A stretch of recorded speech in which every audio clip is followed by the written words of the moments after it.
The next creature we're going to talk about is that of the swarm of larvae. So these guys basically usually don't pose any threat. However, when they swarm, it actually gets in large numbers. They can actually overwhelm vulnerable creatures.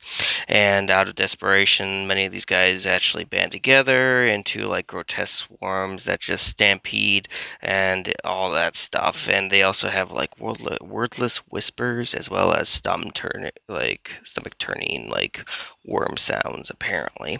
We're also going to look at their stat block and how you can use them in your campaign. So first off, we can go and see that they're not the strongest, but hey, they have 13 AC, 22 hit points, 30-foot movement. They are a CR1. Comparative to the CR0 they were.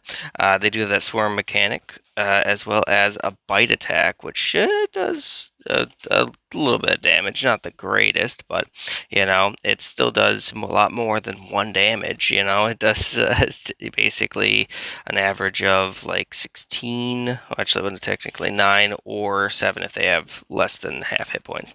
They are resistant to bludgeoning and slashing, so keep that in mind. So they kind of have the double the amount, but I guess if you use fire, it wouldn't matter or something like that. So, guys, when using your campaign, I would suggest going ahead and using them. You could use them probably level 1.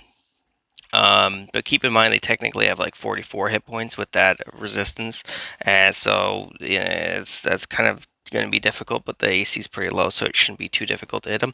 And I would only ever use these personally if fiends were going to be a major like enemy in my campaign, especially since these guys are pretty weak and probably one of the weakest fiends you can find other than like imps and stuff like that.